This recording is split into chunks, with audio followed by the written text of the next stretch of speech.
In a faraway land in ancient times, two great kings fought for power and dominion. One of them was a King Argon, ruler of vast lands in the north, revered by his people for his courage and prowess in battle.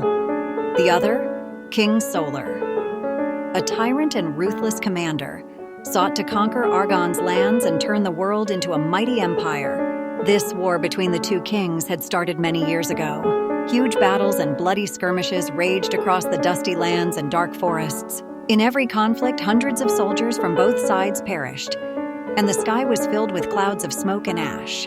One day, in the midst of a great battle, King Argon, along with his forces, reached the gates of Solar's fortress. Solar's army awaited the assault, and through the night, the sound of war drums echoed. Before dawn, King Argon, mounted on his black steed, issued the order to attack. His forces, emerging from the misty woods, charged toward the fortress as towering trees fell in their path. Meanwhile, within the depths of Solar's fortress, King Solar held a secret meeting with his wizards and advisors.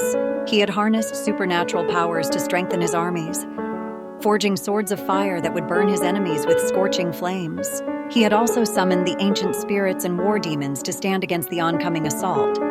A massive battle ensued. King Argon and his men fought with unmatched bravery, while thousands of enemy soldiers emerging from the smoke and flames clashed against them. In the center of the field, King Argon and King Solar stood face to face. Solar's fiery swords shone bright against Argon's silver blades, and the battle became not only physical but also supernatural. At the same time, Solar's wizards, aided by demons, unleashed a storm of thunder and lightning in the sky.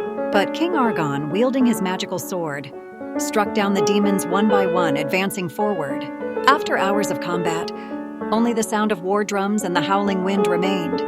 In the end, as the sun set and the sky turned crimson, King Argon emerged victorious over King Solar. However, it was not a complete triumph. Many of his warriors had fallen, and King Solar, with a mysterious plan, had fled the battlefield, vowing to return for revenge. As the smoke of battle cleared and silence fell over the scorched land, King Argon stood amidst the ruins, his armor battered and his gaze fixed on the horizon where King Solar had vanished. The echoes of war still lingered, yet the victory felt hollow. Argon knew that Solar's escape was not just a retreat, but the prelude to an even darker conflict. In the following months, whispers spread across the realm of strange occurrences. Villages engulfed in shadow without warning, stars in the night sky disappearing one by one, and travelers claiming to have seen spectral figures moving at the edges of forests. King Argon, though weary, summoned his most trusted allies, ancient warriors, wise sages, and skilled mages, to prepare for what he feared was the return of Solar with a power more formidable than before. Meanwhile, deep in hidden caves beneath a mountain shrouded in eternal storm, King Solar plotted. He had discovered an ancient artifact, the obsidian crown, said to possess the essence of the first dark spirits. By wearing it, Solar could command legions of shadows and bring nightmares to life. Yet the crown came with a cost. It slowly consumed the soul of its bearer, binding them to an eternal cycle of darkness. One night, as the moon turned an ominous red, the ground trembled and an army of spectral soldiers emerged from the mist, led by none other than Solar, now crowned with the obsidian crown. His eyes glowed with an unnatural crimson, and his voice resonated like thunder as he declared, "This land shall know true power, and none shall defy me." King Argon, upon hearing of Solar's return, rallied his forces and set out to meet this new, otherworldly threat.